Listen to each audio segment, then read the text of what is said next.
নমস্কার বন্ধুরা, আমি বানাবো ডাক ঘন্ট চিংড়ি মাছ দিয়ে। আমি আগে নিয়ে নিয়েছি এই সাইজের একটি মোচা। ছুরির সাহায্যে মাথাগুলো এইভাবে ধরে এরকম টান দাও, এগুলো সব উঠে আসবে। আমার বাড়িতে চিংড়ির কিছুই ফেলা যায় না। চিংড়িটার এই যে খোসাগুলো, তো এগুলো আমার রেখে দিতে হয়, কেন আমার হাজবেন্ড এগুলো গাছে দেয়। গোলাপ গাছে খুব ভালো নাকি খাবার হয়।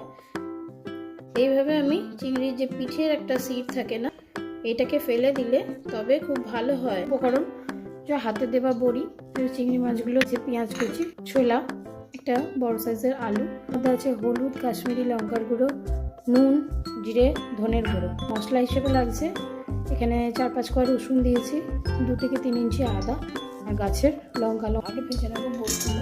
ঠিক নুন আর হলুদটা দিয়ে দেবো গোটা তেজপাতা, 5 ফোড়ন।